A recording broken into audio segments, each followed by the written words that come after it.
తెలియజేస్తా ఉన్నానండి. కొద్ది సమయం దేవుని వాక్యాన్ని చదువుకుందాం. దయచేసి అందరూ కూడా బైబిల్ తీసుకోండి.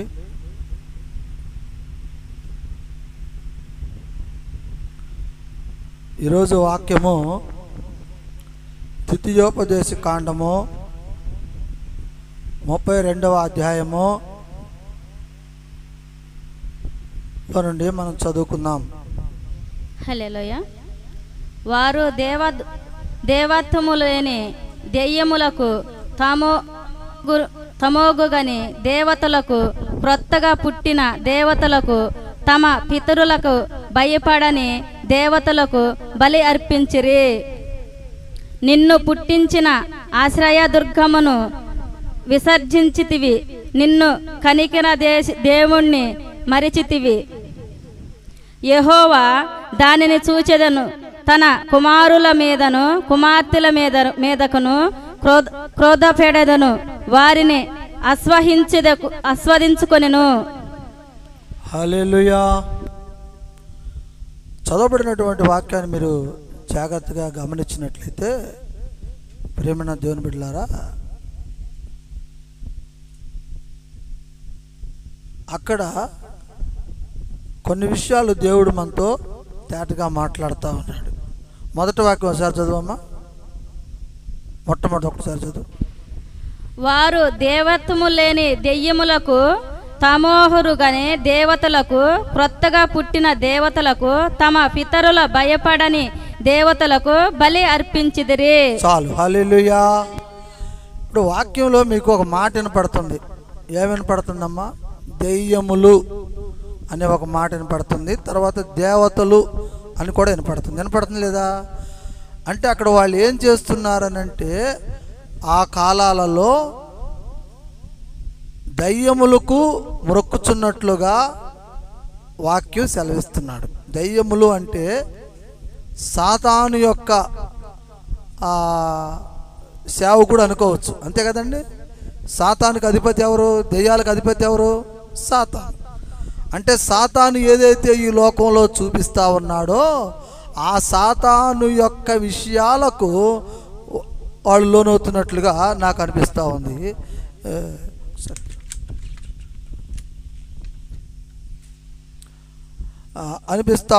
కనుక మీరు దయచేసి ఇక్కడ మీరు ఆలోచించాల్సిన విషయాలు కొన్ని ఉన్నాయి.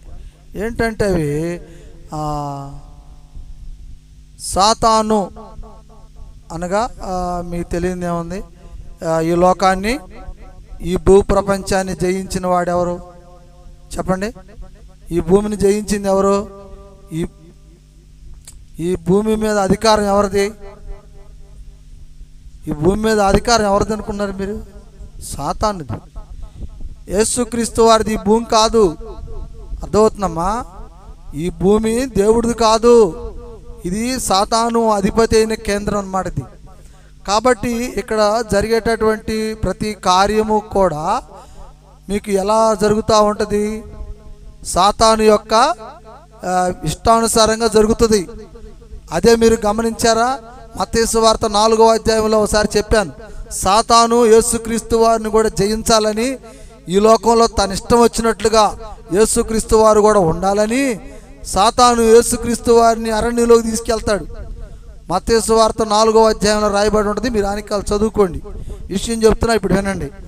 అంటే ఈనాడే కాదు, యేసుక్రీస్తు వారి కాలాల్లోనే కాదు, ఆనాటి కాలాల్లో కూడా, అంటే పాత నిబంధన కాలాల్లో కూడా దేవుడు కొన్ని మంచి కార్యాలు చేయమని చెప్పినప్పుడు వీళ్ళు ఏం చేస్తున్నారంటే, చాలామంది కూడా అండి దేవుని మాటలను విడిచిపెట్టి సాతానుకి ఇష్టమైన పనులు చేస్తున్నారు. అదే అక్కడ వర్ణిస్తున్నాడు. అక్కడ ఆయన వాక్యం చెప్తున్నాడు.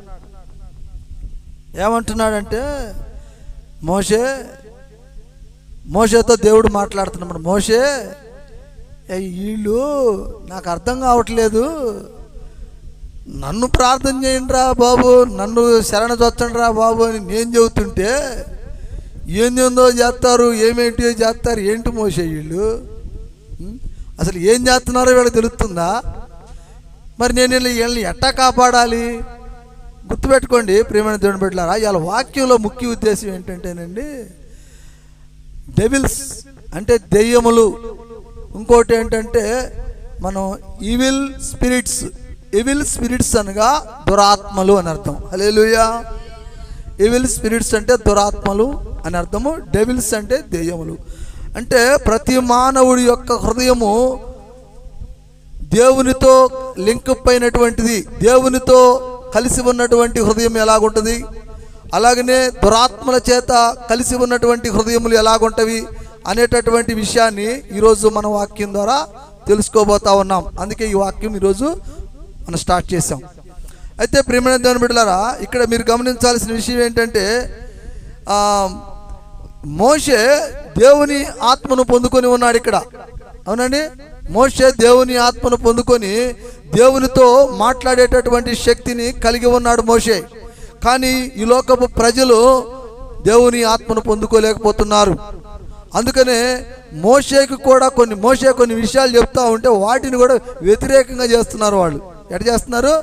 వ్యతిరేకంగా చేస్తున్నారు అనమాట. అందుకనే దేవుడు అంటున్నాడు, ఏం మోషే వీళ్ళు ఏం చేస్తున్నారు, ఎవరికి ప్రార్థనలు చేస్తున్నారు, ఎవరిని ఆరాధిస్తున్నారు వీళ్ళు, ఎవరిని ఆరాధిస్తే ఏం జరిగిద్ది, ఎవరిని ఆరాధిస్తే ఏం మేలు జరుగుద్ది అనేది వీళ్ళకి తెలుస్తుందా, తెలియటం లేదా అసలు అని చెప్పేసి బాధపడుతున్నాడు. కాబట్టి ఇంకొక వాక్యం చూపిస్తాను చూడండి, అక్కడ క్లారిటీగా మాట్లాడతాడు దేవుడు.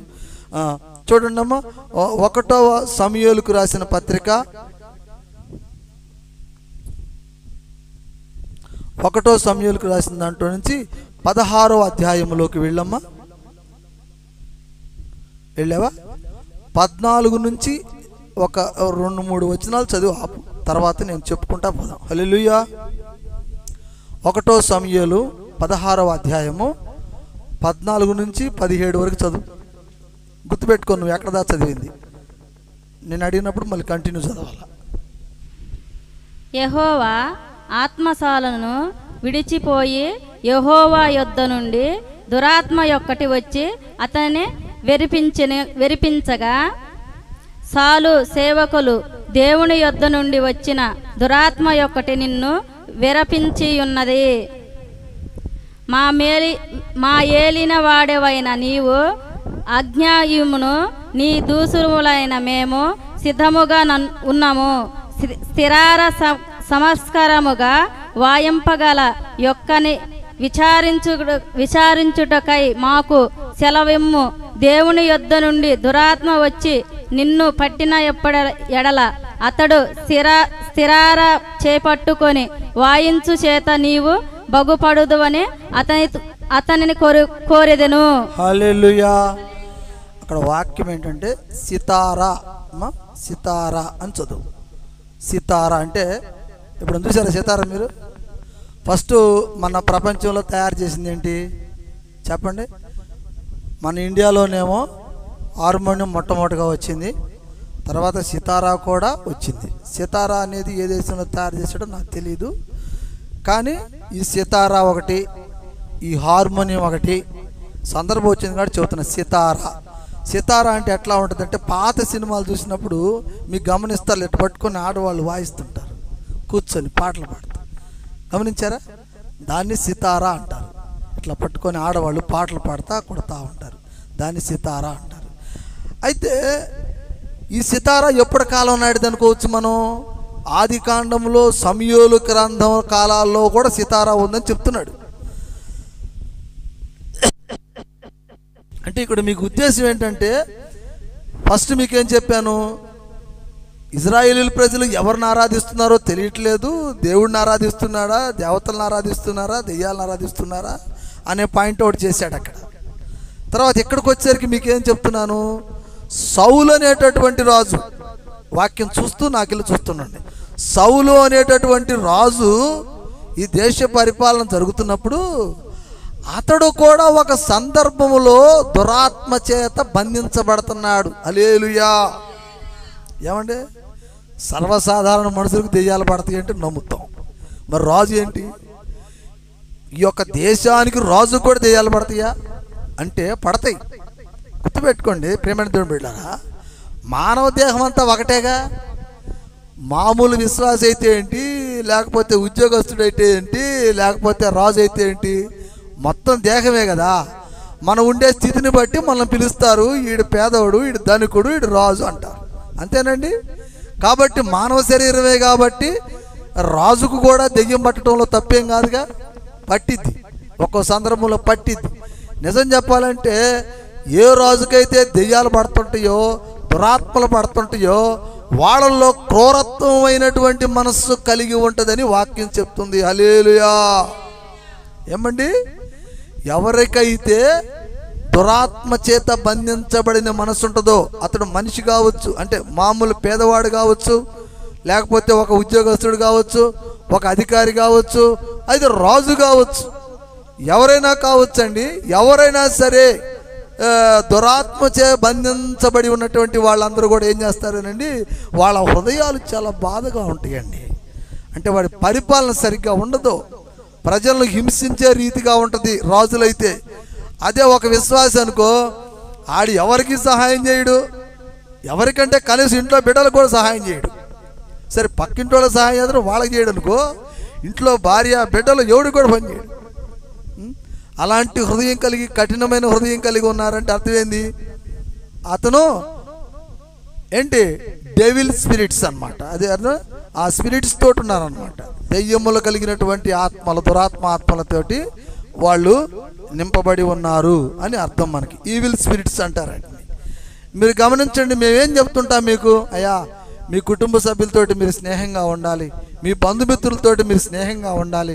మీరు అనుకుంటారు చాలామంది, పాస్టర్ గారు నేను అక్కడ ప్రార్థనకు వస్తా, మా ఇంట్లో ఎవరు రారు, వాళ్ళు నన్ను చూస్తే శత్రువులా చూస్తారండి, అసలు నాతో మాట్లాడరండి, నన్ను ఇబ్బంది పెడతారండి, నేను ప్రార్థనకు పోతున్నానని అని అనుకునేవాళ్ళు చాలామంది ఉన్నారు. మీలో, నాలో, అందరిలో ఉన్నాం. అయినా దేవుడు మనకేం చెప్తున్నాడు, వాళ్ళతో నీకెందుకయ్యా, నువ్వు ప్రేమించు, నువ్వు వాళ్ళతో స్నేహంగా ఉండు, వాళ్ళకి ఏదైనా సహాయం అయితే నువ్వు వెంటనే చేసేయి. అర్థం చేసుకోండి, ఒక్కోసారి వాళ్ళు మనతో పని చేయించుకోవడానికి కూడా మొహమాట పడతారు. అర్థమైందండి. మనల్ని ఒక వేరుగా చేసేసి, అంటే పాపం వాళ్ళ తప్పు కాదండి, మన కుటుంబ సభ్యుల తప్పు కాదు. అది ఎవరి తప్పు, డెవిల్స్, ఈవిల్ స్పిరిట్స్ అంటే దురాత్మల సమూహం. దురాత్మల సమూహం వాళ్ళ శరీరాల్లో ఇమిడిపోయి వాళ్ళను మన దూరం చేస్తూ ఉంటాయి. మనకు దగ్గరకు రానియకుండా వాళ్ళని దూరం చేస్తూ ఉంటాయి. మనతో స్నేహం చేయకుండా వాళ్ళని దూరం చేస్తుంటాయి. ఎందుకంటే మనం రక్షించబడ్డాం, మనం దేవుని రాజ్యంలోకి వెళ్తున్నాం. సో ఇతడితో వీళ్ళు స్నేహం చేస్తే వీళ్ళు కూడా దురాత్మలను విడిచిపెట్టి, మనల్ని విడిచిపెట్టి దేవుని రాజ్యంలోకి వెళ్ళిపోతారు అనేటటువంటి భయం చొప్పున వాళ్ళందరూ కూడా ఏం చేస్తుంటారు గమనించండి మీరు. ఈ దేవునిని ఎవరైతే ఆశ్రయించి ఉన్నారో ప్రియమైన బిడ్డలారా, ఆ దేవునిని ఆశ్రయించినటువంటి వాళ్ళకు దూరం అయిపోతూ ఉంటారు. కానీ దేవుడు ఏం చెప్తున్నాడు ఇక్కడ వాక్యంలో, మనం దూరంగా ఉండకూడదు. వాళ్ళు మన శత్రువులుగా ఉన్నప్పటికీ కూడా మనం వాళ్ళని ప్రేమించాలంటున్నాడు, వాళ్ళతో మనం స్నేహం చేయాలంటున్నాడు. మన కుటుంబ సభ్యులు మనల నుంచి దూరంగా పారిపోవాలని చూస్తున్నప్పుడు వాళ్ళని హత్తుకోమంటున్నాడు, వాళ్ళకి సర్వీస్ చేయమంటున్నాడు, వాళ్ళకి హెల్ప్ చేయమంటున్నాడు. వాళ్ళు అడగకపోయినా మనం సహాయం చేయాలి వాళ్ళకి. హల్లెలూయా. యేసుక్రీస్తు వారు చేసిన పని అదే. ఏమండి, యేసుక్రీస్తు వారు చేసిన పని అదే కదా. ఏం చేశాడు, అడగకుండానే ఏటి ఒడ్డున ఉన్నటువంటి 38 సంవత్సరాల దీర్ఘకాలం ఉన్నటువంటి వ్యక్తి కాడికి వెళ్ళి, ఇదిగో లేచి ఆ నీళ్ళలో మునిగిరా, నీ కాళ్ళు వస్తాయి అన్నాడు. హల్లెలూయా. అడిగాడా, యేసయ్యని అడిగాడా? అడగలా, యేసయ్య పోయి చేశాడు. దిస్ ఈజ్ మన స్పిరిట్, అది యొక్క సర్వీస్ అంటే అలాగుండాలి. గుర్తుపెట్టుకోండి ప్రియమైన దేవుని బిడ్డలారా, యేసుక్రీస్తు వారి సర్వీస్ అంటే ఏంటంటే అడగకుండానే సహాయం చేయగలిగేటటువంటి గొప్ప మనసు ఉన్నటువంటి గొప్ప ప్రేమికుడు మన యేసయ్య. సో అలాంటి ప్రేమ మనలో ఉండాలి. మన కుటుంబ సభ్యులు మనకు దూరం అయిపోతున్నారని మనం బాధపడకూడదు. వాళ్ళ గురించి కన్నీటితో ప్రార్థనలు చేయాలి, వాళ్ళ గురించి అడగాలి. గుర్తుపెట్టుకోండి, నువ్వు అడిగితేనే కదా దేవుడిచ్చేది, అంతేనా కదండి? అడగాలి. మనం అడగకుండా దేవుడు మనకి ఎలా సహాయం చేస్తాడు? మనం అడగాలి, ప్రభువా నా బిడ్డలను కాపాడు, ప్రభువా నా బిడ్డను కాపాడు, ప్రభువా నా భర్తను కాపాడు, ప్రభువా నా కుటుంబ సభ్యులను కాపాడు, ప్రభువా నా గ్రామస్తులను కాపాడు అని మనం అడగాలండి. అడిగితేనే సహాయం చేస్తాడు. అడగకుండా అమ్మాయిన అన్నం పెట్టదు. కానీ మనం దేవుడిని అడగకపోతే దేవుడు మనకు సహాయం చేయలేడు. అలాగనే మనం కూడా ఏంటంటే ఈ రోజున మీరు అందరు దేవుని సన్నిధిలో వచ్చి కూర్చున్నారంటే కారణం ఏంటి? దేవుని ఆత్మ మీ మీద నింపబడి ఉన్నది, దేవుని పరిశుద్ధ ఆత్మ మీ మీద నింపబడి ఉన్నది కనుక మీరు దేవునిని గుర్తెరిగి ఉన్నారు కనుక ఈ యొక్క ఆరాధన సమయాన్ని మీరు గుర్తుపెట్టుకొని టయానికి దేవుని సన్నిధిలోకి రాగలిగారు. కనుకనే మీరు కూడా అలానే మీలాగా మీ కుటుంబం, మీలాగానే మీ యొక్క ఉన్నటువంటి ఇరుగు పొరుగు వారందరూ కూడా దేవుని సన్నిధికి రావాలి అంటే మీలో ఏముండాలి? దేవుని ప్రేమ ఉండాలి. హల్లెలూయా. దేవుని ప్రేమ మీలో ఉన్నప్పుడు నీ కుటుంబ సభ్యులు నిన్ను ప్రేమిస్తారు, నీ ఇరుగు పొరుగు వారిని నిన్ను ప్రేమిస్తారు. కానీ ఇక్కడ ఏం జరుగుతుందంటే సౌలులో ఆ ప్రేమ లేదు. అర్థమైందండి? సౌలులో ఏం లేదు? ప్రేమ లేదు. ఎందుకనంటే అతడు ఈవిల్ స్పిరిట్స్తో ఉన్నాడు, దురాత్మల సమూహం పట్టింది అతనికి. దురాత్మ సమూహం చేత రాజు పిచ్చి పిచ్చిగా మాట్లాడుతున్నాడు, రకరకాలైనటువంటి రూల్స్ తీసుకొస్తున్నాడు, ప్రజలను హింసిస్తున్నాడు, ప్రజలను బాధ పెడుతున్నాడు, మరి సర్వీసులు ఆ యొక్క పనివారులను ఇబ్బంది కలిగిస్తున్నాడు. అందుకని ఆ ఉన్నటువంటి మిగతా జనం గమనించారు ఈ విషయాన్ని. రాజు సైనికులు పట్లు అందరూ గమనించారు. అమ్మాయి రాజుగారు అప్పుడప్పుడు పిచ్చోళ్ళలాగా యాక్షన్ చేసి జనాన్ని కొడుతున్నాడు, వాళ్ళనట్టు కొట్టమంటాడు, వీళ్ళనట్టు కొట్టమంటాడు, ఏందమ్మాయి ఏం జరుగుతుంది మన రాజుగారికి అని ఆలోచించుకొని, బాయ్ ఇదేదో మొత్తాన్ని పెద్ద దెయ్యమే పట్టింది అబ్బాయి, వీడికేదో మొత్తం దురాత్మ పట్టింది గట్టిది. ఈ దురాత్మ పోవాలంటే మనలు కాదు, ఈ దురాత్మల సమూహము పోవాలి అని అంటే ఇప్పుడు అంటే ఆ రోజుల్లో ఉన్న పరిస్థితి అండి. ఆ రోజుల్లో ఉన్న పరిస్థితి ఏంటంటే ఒక ప్రార్థన అనేటటువంటిది వాళ్ళకి తెలియదు కానండి, ఒక వ్యక్తులు కూర్చొని ఏదో ఒక కార్యక్రమం, భజన కార్యక్రమం ఏదో ఒకటి చేస్తే పోయిద్ది అనే నమ్మకం. ఈ నమ్మకం చేత వాళ్ళు ఏం ఆలోచించారంటే, అయ్యా ఈ దురాత్మ ఇతని నుంచి వదలాలంటే మనల్ల కాదు, ఇతడు దురాత్మను వదిలిచ్చేటటువంటి శక్తి ఒక వ్యక్తి ఉన్నాడు, ఆ వ్యక్తి ఒక ప్రాంతంలో ఉన్నాడు, ఆ వ్యక్తిని కానీ తీసుకొచ్చి ఇక్కడ కానీ మనం కూర్చోబెడితే ఈయన మీద ఉన్నటువంటి దురాత్మను వదిలిస్తాడు, లేకపోతే మనల్ల కాదు అని చెప్పేసి వాళ్ళు చెప్పారు. అది అక్కడ వాక్యం. కంటిన్యూ చెయ్యి. ఆ వ్యక్తి ఎవరు తర్వాత వస్తాడు, చదువు. సౌలు బగుగా వాయింపగల యొక్కని విచారించి నా యొద్దకు తీసుకొని రారండి అతని సేవకులను సెలవయ్యగా వారితో ఒక్కడు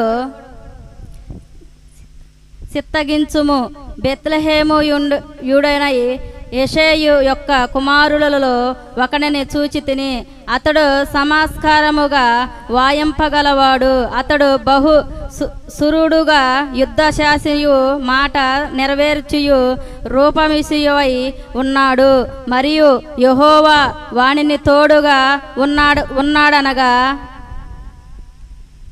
సౌలు యెషేయు యొద్దకు దూతలను పంపి, గొర్రెల యొద్ద ఉన్న నీ కుమారుడైన దావీదును నా యొద్దకు పంపుమనెను.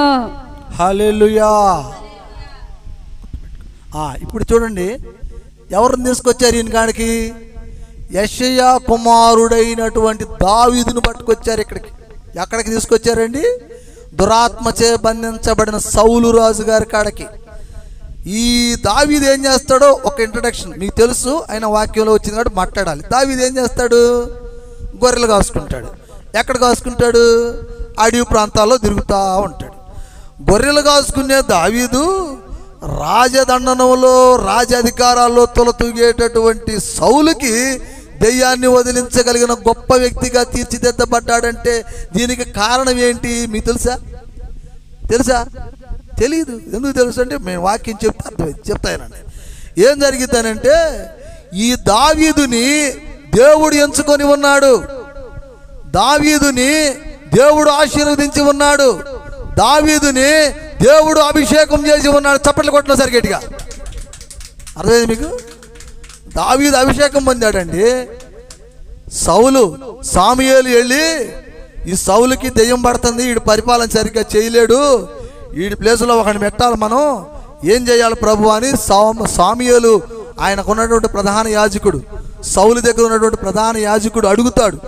అడిగితే అప్పుడు ఆయన అంటాడు, దేవుడు పలానా బెత్లెహేములో యెషయా కుమారుడు దావీదు అని ఒక పేరు చెప్పడం, యెషయా కుమారుడు ఇంటికి వెళ్ళు నేను అక్కడ చూపిస్తాను అంటాడు.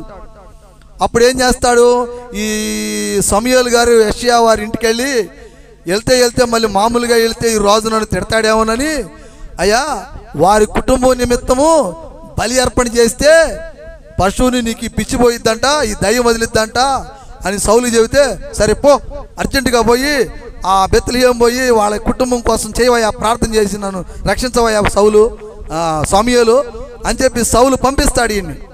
నిజానికి వెళ్తుంది ఎందుకు, వాళ్ళ కుటుంబంలో ఉన్న వ్యక్తిని ఇక్కడ రాజుని చేయాలి ఆయన, అది దేవుడు ఆజ్ఞ. ఆ ఉద్దేశంతో వెళ్తానంటే ఊరుకుంటాడా, నా బదులు రాజుని తీసుకొస్తాను ఆయన ఊరుకుంటాడా చెప్పండి, నరికవతలు పడేస్తాడు. అందుకని ఈయనేం చెప్పాడు, అయ్యా ఆ యెషయా అనే కుటుంబీకుల గురించి మనం కానీ ఒక కార్యక్రమం అంటే నీకు దేవుని అర్పణ కానీ బలి అర్పణ చేస్తే ఒక ఆవును దేవుడిని తీసుకెళ్ళేస్తే నీది పోయిద్దా అంటే సరిపో అంటాడు అర్జెంటుగా. కాబట్టి ఆ యొక్క పేరుతోటి ఒకప్పుడు ముందుగానే ఈ సమూయేలు వెళ్ళి వాళ్ళ కుటుంబ సభ్యులందరినీ పిలుస్తాడు. వాళ్ళకి మొత్తం 7 to 8 ప్లస్ మొత్తం 8 మందిని పిలిస్తే 7 ముందలు వస్తారు. 7 ఎవరు ఇష్టపడ్డా ఆయన, అయ్యా 7 చూపించారు, వీళ్ళు 7 ఎవరు మరి కాదంటున్నావు కదా, దేవుడిని అడుగుతాడు, వీళ్ళలో ఎవరు కాదబ్బాయ్ అని అంటాడు. మరి ఎవరయ్యా, మరి ఏడికే బొమ్మన్నావు కదా అంటాడు సమూయేలు. సమూయేలు ఎవరు, సౌలు దగ్గర ప్రధానమంత్రి.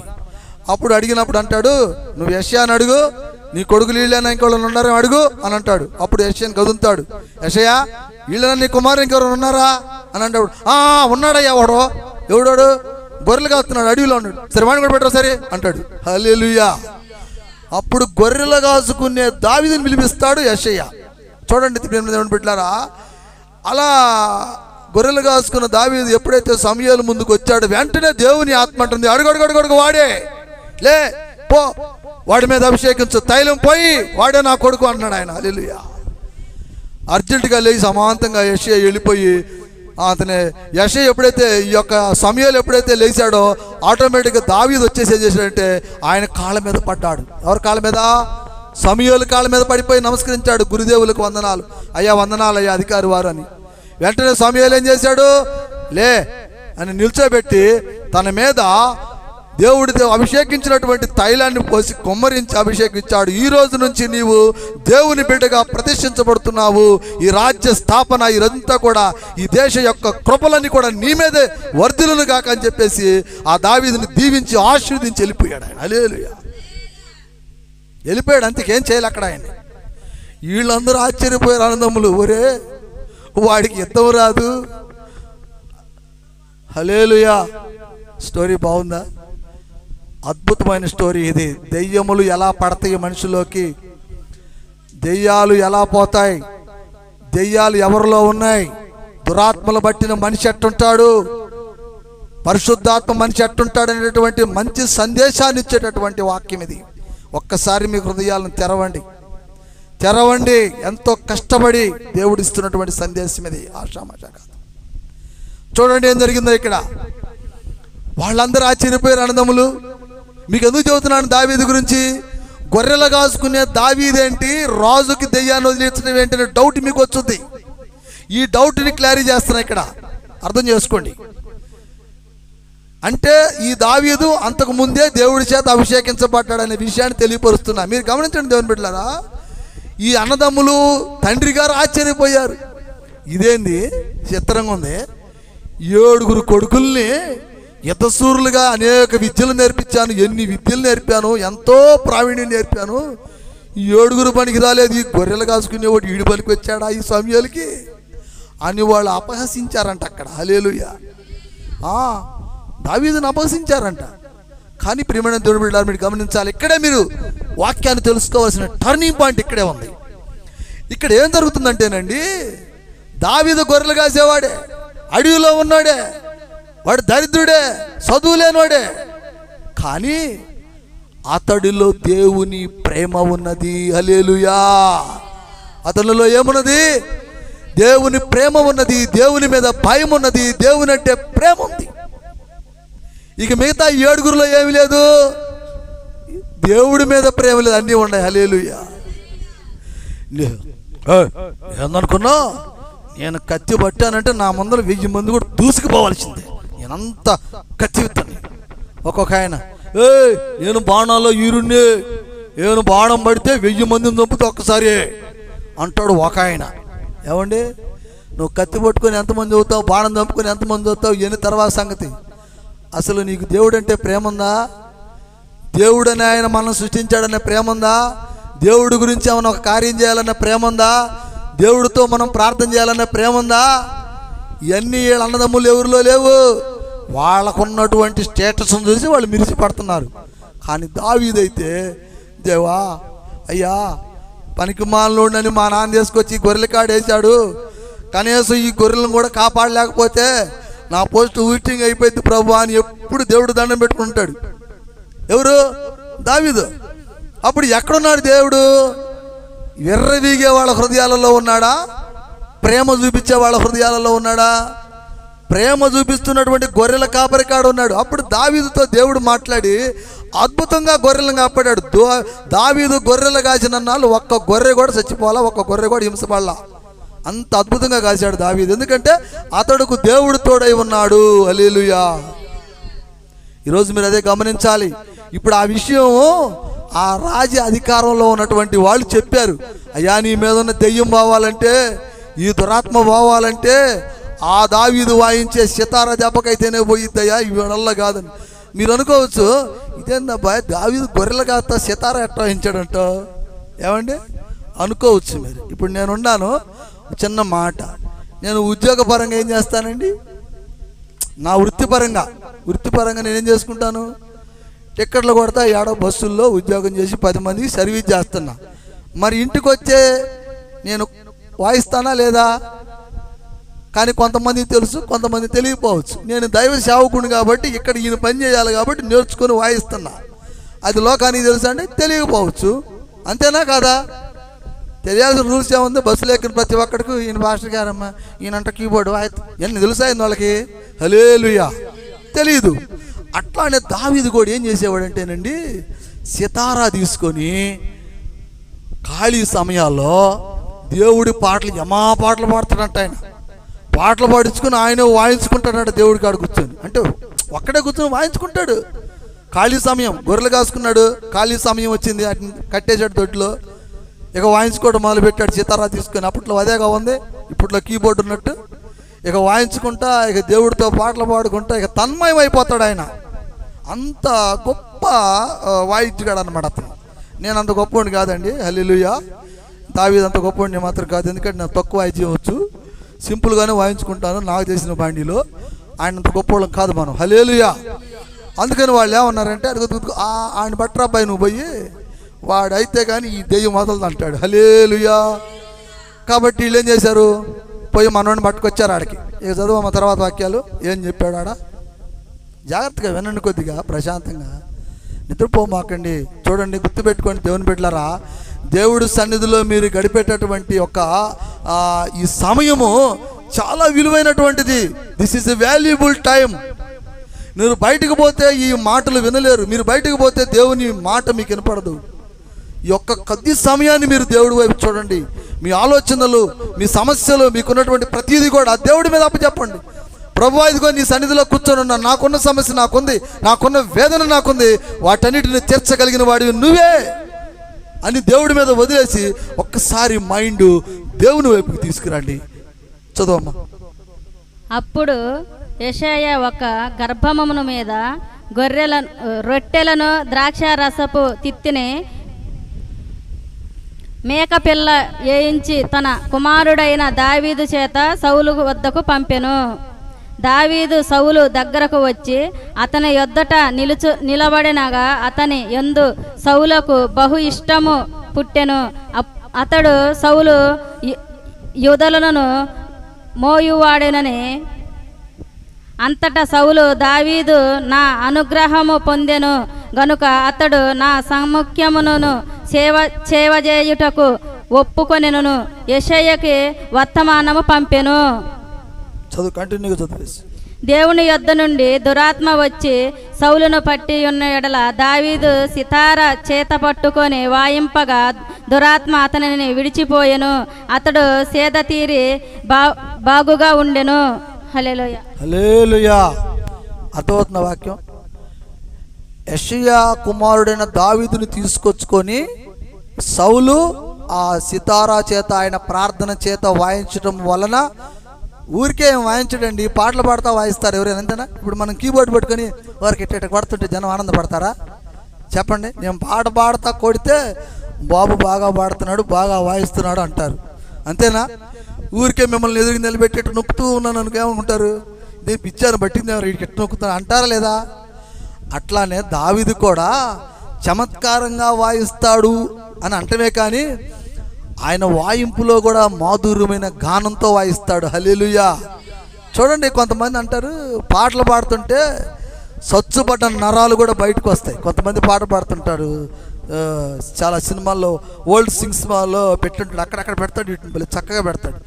కళ్ళు లేక పడిపోయి ఉంటే తల్లిదండ్రులు అప్పుడు ఒక సందర్భంలో కళ్ళు రావాలని ఏదో భైరవ దీపంలోనే అక్కడ చూసాం మనం గతంలో, అర్థమైందా?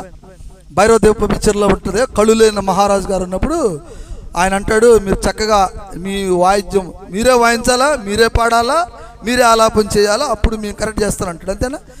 ఎంత మాధుర్యంగా పాడతాడు అక్కడ పాటను, ఆయన చూసారుగా మీరు. అప్పుడు ఈ మాధుర్యాన్ని మెచ్చి దేవుడు అతడికి కళ్ళు అందిస్తాడు.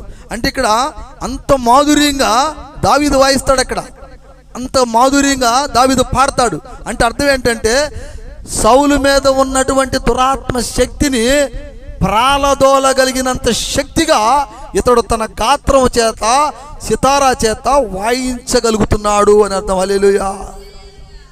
మీరు గమనించండి ప్రేమ దేవుని బిడ్డలారా, దేవుని మందిరానికి పోతే నీ మీద ఉన్న షేర్లు పోతాయి అమ్మాయి, దేవుని మందిరం మీదకి పోతే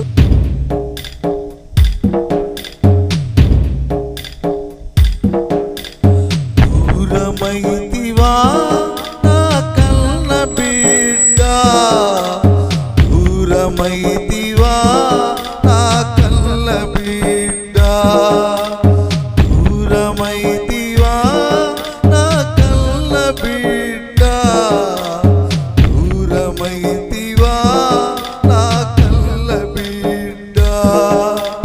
నిన్న తండ్రి నొదలి సొంత ఇల్లు విడచి, కన్న తండ్రి నొదలి సొంత ఇల్లు విడచి, ఎచట చట తిరుగుతుంటివి ముద్దు బిడ్డ, ఉరి పాల బిడ్డ, ఎచట చట తిరుగుతుంటివి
కొంచెము ఆలస్యమైన ఉండలేవు ఆకలికి అన్నమైన తిన్నావా కన్న బిడ్డ నీవు ఆకలితో ఉన్నావా కన్న బిడ్డ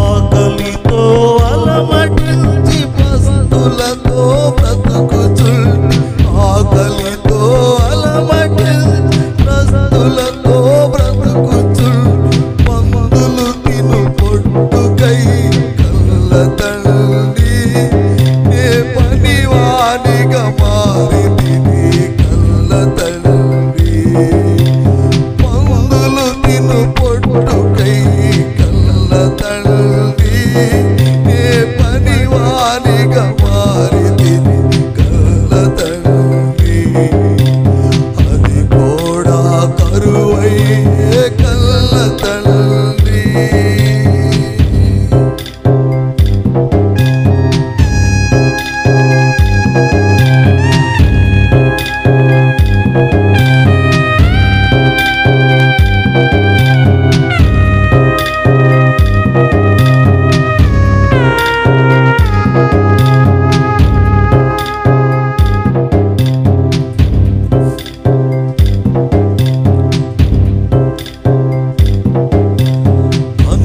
అనుదూరమైన నిన్ను కలవరించే నా హృదయం అనుదూరమైన నిన్ను కలవరించే నా హృదయం పరితపిల్చుచుంటిని ముద్దు బిడ్డ నీ కొరకే చూచుచుంటిని కన్న బిడ్డ పరితపిల్చుచుంటిని ముద్దు బిడ్డ నీ కొరకే చూచుచుంటిని కన్న బిడ్డ నీ కొరకే వేచియుంటిని కన్న బిడ్డ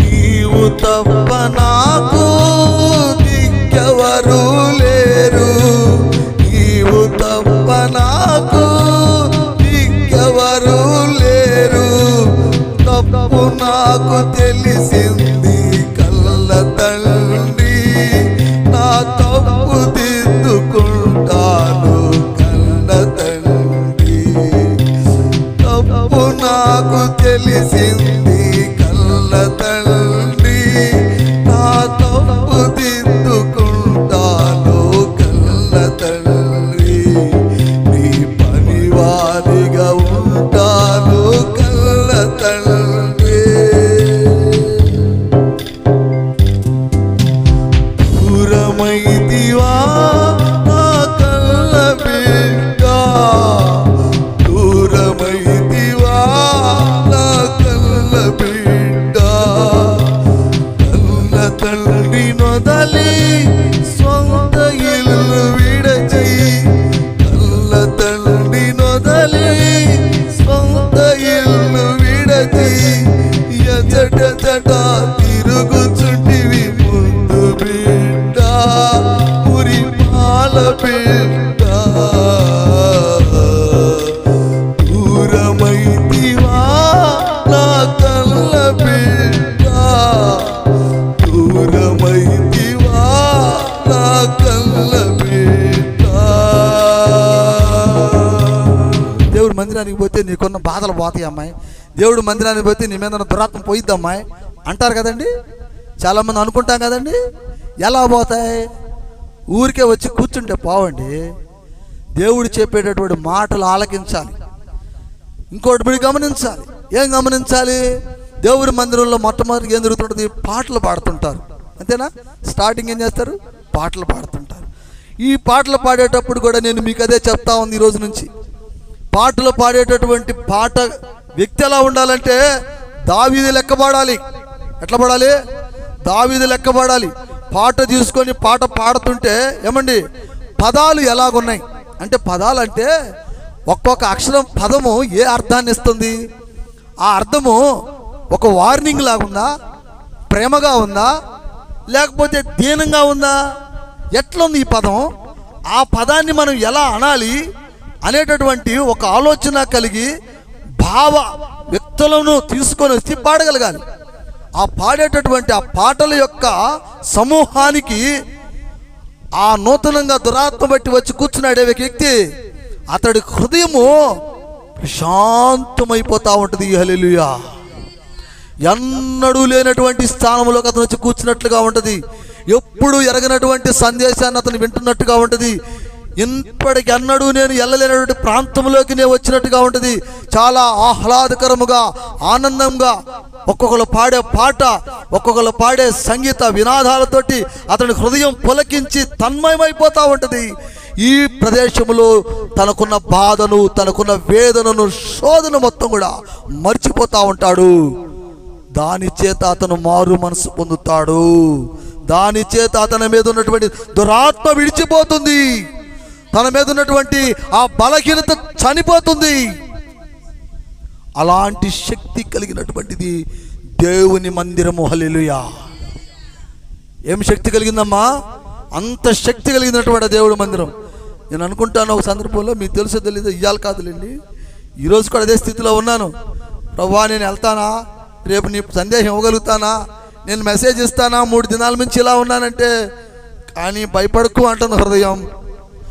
సక్సెస్ఫుల్ మెసేజ్ దేవుడు ఈరోజు మీకు ఇస్తా ఉన్నాడు. హల్లెలూయా. ప్రియమైన గుర్తుపెట్టుకోండి, దేవుడు తలుసుకుంటే, దేవుని ఆత్మ నీ మీదకి వస్తే అసాధ్యమైనది ఏదీ లేదు.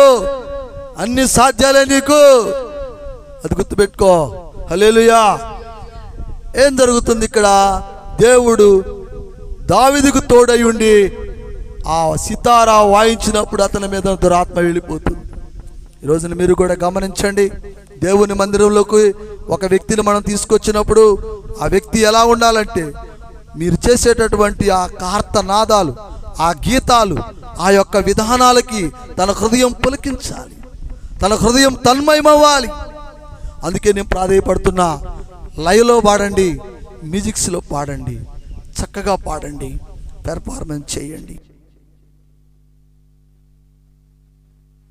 ఇక్కడ కూర్చున్న వాళ్ళందరి మీద ఆధారపడి ఉంటుంది. అందరి మీద ఆధారపడి ఉంటుంది. ఏదో ఆమె పాడుతుంది లేని మనం మౌనంగా ఉండకూడదు. మనం కూడా ఆమె వైపు చూడాలి. మనం ఆమె కంటే ఇంకా బాగా పాడగలగాలి. చాలామంది అనుకుంటారు కదండి, ఏమండి వాళ్ళంటా బైక్ కొనుక్కున్నారు అనగానే ఏమంటుంది, వాళ్ళు బైక్ కొంటే మనం కారు కొనాలంట. ఈయన కారు కొన్నాడు, ఆడు కారు కొంటే నేను ఇంకోటి కొంటున్నా, ఏది ఏసీ బండి వచ్చిందంట, ₹1,00,00,000 దానికి కొంటాలి. అంతా అందులోనే, వంట గింట మొత్తం అందులో, మనకి ఇంటితో పని లేదు. అర్థమైందండి? మనుష్యుడు ఈ లోక ఆశలు అయితే వాడిని కొద్ది ఈడు చూసి వాడు చూసి ప్రతి ఒక్కరు ఒకరికొకరు పోటీ పడిపోతారు. కానీ దేవుని ఆరాధనలో ఆ సహోదరి పాట పాడుతుందంటే, ఏమో పాడుతుంది, ఏమకే కానీ వచ్చని, ఏమకే కానీ వచ్చని తెగ పాడుతుందమ్మా అని కులుకోకూడదు. హల్లెలూయా. అర్థమైందని చెప్పిన మాట. ఆమె ఎలా పాడుతుంది, ఆమె ఏం చేస్తుంది ఇంటికాడ, ఆమెలో ఏం ఆలోచన ఉంది, ఎప్పుడు ఎలాంటి మైండ్ సెట్లో ఉంటుంది, ఎప్పుడు ఏ విధమైనటువంటి ఆలోచనలో ఉంటుంది.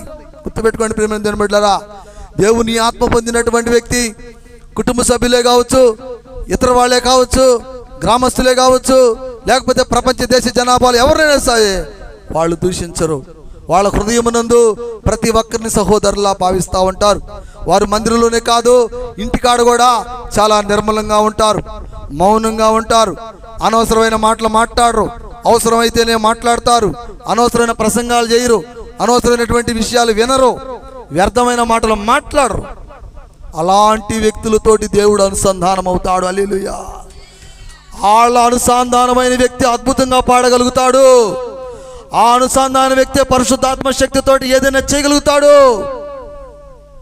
గుర్తుపెట్టుకోండి, ఇదే ఈరోజు మీకు ఇస్తున్న spirit. It is not evil spirits, దురాత్మలు కాదు మీకు ఉండాల్సింది, పరిశుద్ధాత్మ. ఈ పరిశుద్ధాత్మను పొందుకోవాలంటే, ఈ దయ్యాలను మీరు వదిలించుకోవాలంటే ఏం చేయాలనేది నేను తర్వాత చెప్తాను. ఇప్పుడు ఆ లోకంలోనే కాదు, యేసుక్రీస్తు వారు కూడా డైరెక్ట్గా కొన్ని కార్యాలు చేశాడు. వాటిని గురించి కూడా కొన్ని వాక్యాలు ప్రస్తావించుకుందాం. హల్లెలూయా. మార్కు సువార్త, త్వరగా మార్కు సువార్త, మార్కు 1వ అధ్యాయం 23 నుంచి 25 వరకు చదువు. 23వ వాక్యం నుండి 27 వరకు చదువు.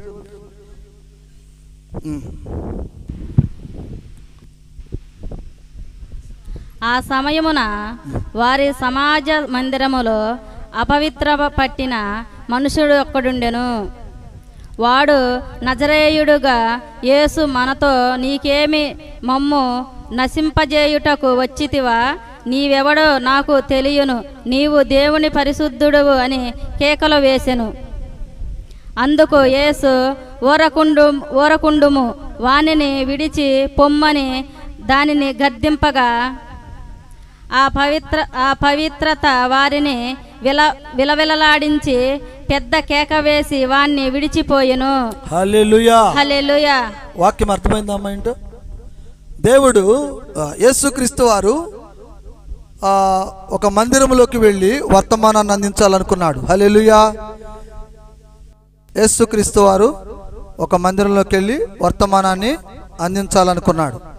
ఆ వర్తమానాన్ని అందించాలనుకున్నప్పుడు ఆ సమయంలో అక్కడ ఒక దురాత్మ పట్టినటువంటి వ్యక్తి ఉన్నాడంట. హల్లెలూయా. అక్కడ ఎవరున్నారు? దురాత్మ పట్టినటువంటి వ్యక్తి ఒక అతను అవపడుతున్నాడంట. పట్టినప్పుడు యేసుక్రీస్తు వారు పోంగల్నే ఆయనకు అర్థమైపోతుంది కదండి, ఎవరు మంచివాళ్ళు ఎవరు చెడ్డవాళ్ళు అని. పాపం చూడగల ఒక వ్యక్తి దురాత్మ చేత బంధించబడి అలా ఇలా కొట్టుకుంటా, బాధపడతా, వేదన పడతా, ఏదో ఆయన బాధ ఆయన పడతా ఉన్నాడంట. యేసుక్రీస్తు వారు అతను చూసి అతని మీద ఉన్నటువంటి దురాత్మను గందించాడంట. సైతానా, ఏ డెవిల్, ఏ దయ్యమా, పో అన్నాడంట. హల్లెలూయా. పో అతలికి. దేవుని మందిరం ఇది, దేవుని మందిరం ఆలయంలో, దేవుని మందిరం ఆరాధన సమయంలో దేవుని మీద దేవుని కృప ఉన్నటువంటి ఈ స్థానంలో నువ్వు వచ్చావా? పో అతలికి అని చెప్పేసి దేవుడు గద్దించినట్టుగా యేసుక్రీస్తు వారు వాక్యం సెలవిస్తా ఉన్నాడు. ఎప్పుడైతే యేసుక్రీస్తు వారు గద్దించాడో ఆ దురాత్మ వణుకుతుంది, గజగజగజగజ వణుకుతుంది. వణుకి, అయ్యా దావీదు, అయ్యా దావీదు, యేసయ్య కుమారుడా, దైవ కుమారుడా, నీకు దండమయ్యా, నువ్వెందుకు వచ్చావయ్యా మా మందిరంలోకి ఇక్కడికి? నేను పట్టుకొని నేను అల్లాడిచి చంపుకొని పోదామంటే అని ఎట్టకోట పాప. మరి ఆజ్ఞ చేసిన జారీ చేసిన వ్యక్తి ఎవరు? ఆజ్ఞ జారీ చేసింది ఎవరు? ఒకసారి చెప్పండి, ఎవరు? అతని మీద ఉన్నటువంటి దురాత్మను తీసివేయమని ఆజ్ఞ జారీ చేసింది ఎవరు? యేసుక్రీస్తు వారు. హల్లెలూయా. ఎప్పుడైతే యేసుక్రీస్తు వారు ఆజ్ఞ జారీ చేశాడో ఆ దెయ్యం వారి మీద నుంచి వెళ్తా మళ్ళీ మీరు గమనించండి, ఆ దెయ్యాలు పట్టిన వాళ్ళు కింద పడిపోయి కొట్టుకుంటా వదలలేక వాడిని చంపాలని ప్రయత్నం చేస్తుంది. కానీ ఎదురు యేసయ్య ఉన్నాడు, ఏం చేస్తుంది? ఏం చేయలేక వాడిని విలవిల్లాడిచి చంపైపోయి వెళ్ళిపోయింది. హల్లెలూయా. ప్రియమైన దేవుని బిడ్డలారా, మీరు గమనించండి, ఈ రోజున మీకేం చెప్పదలుచుకున్నానంటే ఈ వాక్యం ద్వారా సందేశాన్ని, దేవుని దురాత్మ, దేవుని యొక్క ఆత్మ లేనటువంటి వాళ్ళు, దురాత్మ పట్టినటువంటి వాళ్ళ పరిస్థితులు ఇలాగనే ఉంటాయి. మీరు గమనించి ఏం చేయాలి అనేటటువంటి తర్వాత మాట్లాడదాం. ఇప్పుడు ముఖ్యంగా నేను చెప్పదలుచుకున్నటువంటి ఉద్దేశం ఏంటంటే, మనుషుల మీదకు దురాత్మలు ఏలుబడి చేస్తున్నప్పుడు మనుషుని యొక్క ఆలోచనలు సరిగ్గా ఉండవు. మనుషుని ఆలోచనలు రకరకాలుగా ఉంటాయి. చూడండి, అనుకోకుండా ప్రమాదాలకు గురి అవుతూ ఉంటారు, అనుకోకుండా అనారోగ్యానికి గురి అవుతూ ఉంటాం. దీనికి 2 కారణాలు ఉంటాయి. ఒకటి, వాళ్ళందరికీ వాళ్ళు సైతాన్ని పట్టి బలవుతూ ఉంటారు. ఒక్కొక్కటి, దేవుని పరిశుద్ధత కలిగి ఉన్నటువంటి వాళ్ళ మీద కూడా సైతాన్ని ఇసురుతూ ఉంటాడు. అయినా సైతాన్ని లెక్క చేయకుండా నిలబడేటటువంటి శక్తి దేవుని బిడ్డలకు ఉండాలి, దేవుని పరిశుద్ధాత్మ బిడ్డలకు ఉండాలనేటటువంటి సందేశాన్ని ఇవ్వడానికి ఈరోజు వాక్యం మనకు సెలవిస్తూ ఉన్నాడు. మీరు గమనించండి దేవుని బిడ్డలారా, ఎవరైతే దురాత్మల చేత బంధించబడి మరి సైతానికే దురాత్మల చే ఉంటాడో అతడు తన నాశనాన్ని తనే కోరుకుంటాడు. మీరు గమనించండి, ఏంటి ఆ దురాత్మలు అంటే ఈ రోజున మీరు గమనించండి, చెడ్డ అలవాట్లండి. చెడ్డ అలవాట్లు ఏమండి, చెడు అలవాట్లతోటి బానిసలైనటువంటి వాళ్ళందరూ కూడా నిజం చెప్తున్నాను దురాత్మ సమూహమే. ఎందుకంటే దేవుడు మీకు ఒక విషయం గుర్తుపెట్టుకోవాలి. ఇక్కడ దేవుడు మనకేమేమి అవసరమో సృష్టిలో మొట్టమొదటిగానే మనకు అన్ని ఇచ్చేశాడు. అది ఆది కాండంలో మనకు ఎక్స్ప్లెయిన్ చేయబడి ఉంది. దేవుడు మనకేం అవసరమో అవి ఇచ్చాడు. అవి ఏమేంటి అంటే దేవుడిచ్చినది గాలి, నీరు, చెట్లు. అవునండి, ఫల సహాయంతో ఆహారముగా తీసుకొని సూర్య వెలుగుల్లో నీ శరీరాన్ని కాపాడుకుంటూ, అలానే నేను ఇచ్చినటువంటి స్వచ్ఛమైన గాలి పీలుస్తూ నువ్వు బ్రతుకుతూ, నువ్వు బ్రతికే దినాలన్నీ కూడా ఇదిగో నేను సృష్టించిన సృష్టికర్త దేవుడు నన్ను ఆరాధిస్తూ నీతి మార్గాల్లో నువ్వు నా వద్దకు రా అని దేవుడు ఆజ్ఞ జారీ చేసి ఉన్నాడు. కానీ ఈ ఆజ్ఞను మన మనుషులు వ్యతిరేకించి వాళ్ళ ఇష్టానుసారంగా వాళ్ళు కొన్ని కార్యాలు చేస్తున్నారు. ఆ కార్యాలలో భాగమే ఈ రోజున చెడు అలవాట్లకు బానిసత్వమైంది. ఏమండి, ఈ రోజున మనుషులు తాగేటటువంటి అలాంటి దొర అలవాట్లు అంటే ప్రతి మత్తు పదార్థం ఏదైనా సరే దేవుడిచ్చాడండి. చెప్పండి ఒకసారి, దేవుడిచ్చాడండి? చెప్పండి, ఇచ్చాడా దేవుడు? పాన్ పరాకులు, సిగరెట్లు, బుగెట్లు, గంజాయి, బొంజాయి మొత్తం ఉండే కదండి. వీటన్నిటికీ బానిసై బలహీనపడుతున్నటువంటి వీళ్ళందరూ కూడా దురాత్మల సమూహమేనే దేవుడు వాక్యం చెప్తా ఉంది. మరి వీటిని ఎవరు చేశారంటే మనమే. ఎవరు చేశారండి? మనిషే కదండి.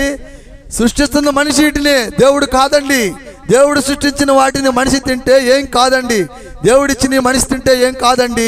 కానీ మానవుడు సృష్టించుకున్నటువంటి మనని మనం సంహరించుకోవడానికి ఒక దురాత్మలోకి ఎంటర్ అయ్యి దురాత్మను సమూహాన్ని నాశనము చేయడానికి ఈ దురలవాట్లకు బానిసం చేస్తున్నట్లుగా వాక్యం సెలవిస్తూ ఉంది. మరి మీరు అనుకోవచ్చు, ఏమండి వాళ్ళంటే దురాత్మలు బట్టి అట్లా ఉన్నారు, మరి నేను రోజు ప్రార్థనకు వస్తా, అబద్ధం ఆడను, మోసం చేయను, ఎవరికి అన్యాయం చేయను ప్రభువా, బ్రదరు సహోదరుడా, మరి నాకు కూడా జరుగుతుంది ఏంటి, మరి నాకు జరుగుతుంది కదేంటి అంటే దీనికి ఒక ప్లస్ పాయింట్ ఉంది. ఏంటంటేనండి, జాగ్రత్తగా గుర్తుపెట్టుకోండి, వాక్యం చాలా సీరియస్, చాలా ఇంపార్టెంట్ కూడా, చాలా సీరియస్. చూడండి, ఇప్పుడు మనం వాళ్ళు దురాత్మలతో ఉన్నారు, వాళ్ళు వెళ్ళిపోతున్నారు, దానికి సంబంధం లేదు, తీసేయక. ఇక మరి మన దేవుని బిడ్డలం, మనకు కూడా అన్యాయం జరుగుతుంది, మనకు కూడా క్రియేషన్స్, మనకి సమస్యలు, మనకి ప్రాబ్లమ్స్ క్రియేట్ అవుతున్నాయి. ఇది ఏంటి? దీనికి గల కారణం ఏంటి అని అంటే మీరు గుర్తుపెట్టుకోవాలా, మనలో కూడా ఎవరైనా బయటకు దేవుని బిడ్డలాగా ఉంటూ లోపల దురాత్మల సమూహానికి మీ హృదయాలను అప్పగించినట్లయితే 100% వాళ్ళు గురి అవుతారు. హల్లెలూయా. నేను గచ్చి చెప్తున్న వాక్యం, బయటికి దేవుని బిడ్డలాగా ఉంటూ లోపల మాత్రం నీ ఆలోచనలు తేడాగుంటే నువ్వు బలవాల్సిందే. ఎందుకంటే వాక్యం సెలవుస్తుంది, గట్టిగా చెప్తుంది, వాళ్ళు పెదవులతో ప్రార్థన చేస్తున్నారే కానీ వారి హృదయములు నాకు దూరముగా ఉన్నవన్నాడు వాక్యంలో దేవుడు. సో నీ హృదయము, నీ పెదవులతో ప్రార్థన కాదు, నీ హృదయము కూడా పవిత్రముగా ఉండాలి. నీ హృదయము కూడా చాలా పవిత్రంగా ఉండాలి. ఎదుటివాడిని దూషించకూడదు, ఎదుటివాడిని మోసం చేయకూడదు, ఏ దురాత్మకు సంబంధించినటువంటి వారితో కూడా నువ్వు సాంగత్యంలో నిలవకూడదు. హల్లెలూయా. పాపులలో గుంపులు చేరక కీర్తనల 1వ అధ్యాయంలో ఉంటుంది, అపహాస్యకులు కూర్చొని చోట కూర్చోండు కనుక ఎప్పుడు దేవుని వాక్యంలో దిరావాతులు ధ్యానించువాడు ధన్యుడు అన్నాడు. కాబట్టి నువ్వేం చేస్తున్నావు? ప్రార్థనా సమయంలో గంట సేపు వెళ్ళి ఆదరేసుకొని వచ్చానులే ప్రభా, నన్ను కాపాడింది, రాజ్యం వేసుకుపోవాయా అని మన ఏదో వార్నింగ్ ఇచ్చినట్టుగా దేవుడికి ఇచ్చి సైలెంట్గా నీ పని ఏదో నువ్వు చేస్తుంటే, మనల్ని కాచువాడు మామూలు వాడా, నిన్ను కొలిచేవాడు మామూలు వాడా, నీ హృదయంతరంగాలు ఎరిగిన వాడు నిన్ను చూస్తున్నాడు, నీ కళ్ళను చూస్తున్నాడు, నీ హృదయం చూస్తున్నాడు. నువ్వు పవిత్రతలో ఉన్నవాడిని తెలియదా? నిన్ను కాపాడే శక్తి ఆయనకా లేదా? క్షణాల్లో కాపాడతాడు. హల్లెలూయా. కానీ నువ్వు ఎలా ఉన్నావో తెలుసు కనుకనే ఈరోజు చెప్తున్నా, మనోళ్ళు చాలామంది ఈ రోజున అలాంటి బలి అవటానికి గల కారణాలు కొన్ని ఉన్నాయి. ఇంకో విషయం, మళ్ళీ పవిత్రతలో ఉన్నోళ్ళు కూడా గురి అవుతున్నారు కదన్నా. సరే నటిస్తున్నారన్నావు, బాగానే ఉంది, మరి పవిత్రతలో ఉన్నోళ్ళు ఉన్నారు కదా, మరి పవిత్రంగా ఉన్నారు కదన్నా, మరి వాళ్ళకు కూడా జరుగుతున్నాయిగా. మరి వాళ్ళ పరిస్థితి ఏంటంటే ఇది కూడా మీరు గమనించాలా. ఏంటంటే ఇక్కడ ఈ దురాత్మ ఏం చేస్తాడంటే మనం పడిపోం. ఆడు ఎన్ని ఆశలు చూపించినా దైవభక్తి పరిశుద్ధాత్మ వ్యక్తి ఉన్నాడు పడిపోతే వాడు ఏం చేస్తాడంటే this is a internal war కాకుండా అవుట్ సైడ్ వార్. ఇది అవుట్ సైడ్ వార్ అంటే ఏంటంటే బయట నుంచి బాహ్య ప్రపంచ యుద్ధం అంటారు దీన్ని. హల్లెలూయా. అంటే చూడండి, ఒక్కొక్కడు మంచోడిగా ప్రవర్తిస్తా భూమి మీద, అంటే ఒక గ్రామంలో మంచివాడిగా బ్రతుకుతున్నాడు అనుకోండి, ఈడెందుకు మంచోడుగా ఉండాలని ఈయన చెడగొట్టే వాళ్ళు ఊళ్ళో చాలామంది ఉంటారు. హల్లెలూయా. ఉంటారా ఉండరా చెప్పండి, గట్టిగా ఉంటారు. అట్లానే కూడానండి దేవుని పరిశుద్ధాత్మలో ఉండి దేవుని ఆత్మను పొందుకొని దేవుని గురించి చక్కటి మాటలు, దేవుని గురించి చక్కటి వాక్యాన్ని, దేవుని గురించి మంచి ఆలోచనలు మీకు ఇస్తున్నప్పుడు, మంచి మాటలు పరిచర్య చేస్తున్నప్పుడు సైతానికి కోపం వస్తుంది.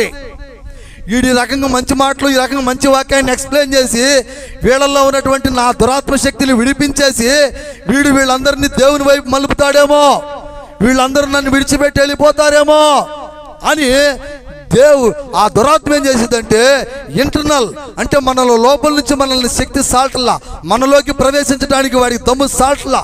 అప్పుడు ఏం చేస్తాడంటే అటాక్ చేస్తాడు ఎదురు నుంచి. హల్లెలూయా.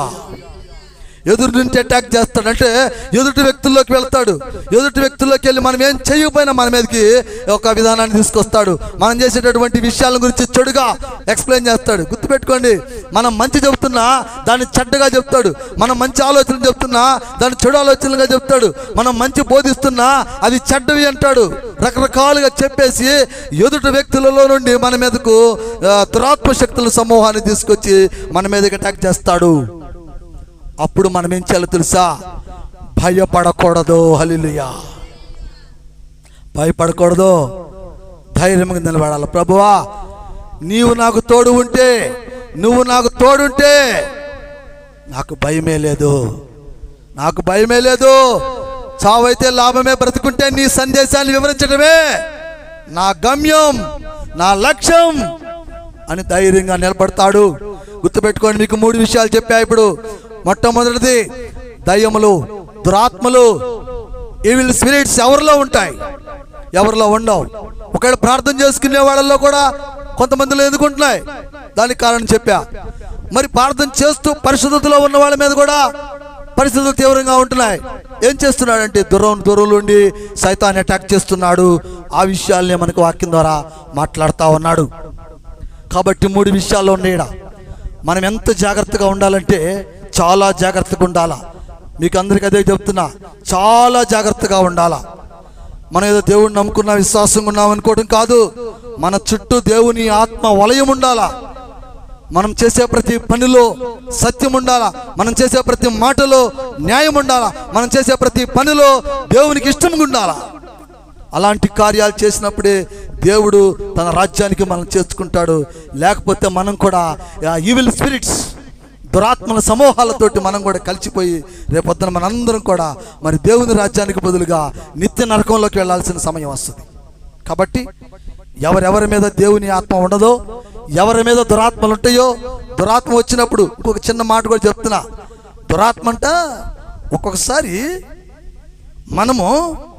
మనం ఏం చేయకపోయినా మన మీదకి అటాక్ చేస్తుందని చెప్పాను కదండి, అది రోగాల రూపంలో కూడా వచ్చిందంట. హల్లెలూయా.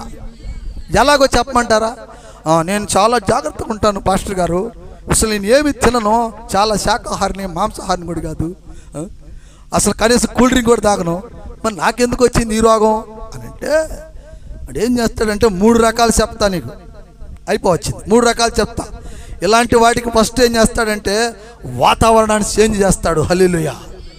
వాతావరణం చేంజ్ చేస్తాడు. వాతావరణం చేంజ్ అంటే విపరీతమైనటువంటి వర్షాన్ని కురిపించి భూమిలో ఉన్నటువంటి దురాత్మలను, అంటే దుమ్ము కిమ్ము కీటకాలు అన్నిటిని కూడా, దుమ్ములు ఆ యొక్క అక్కడక్కడ మీరు గమనించండి.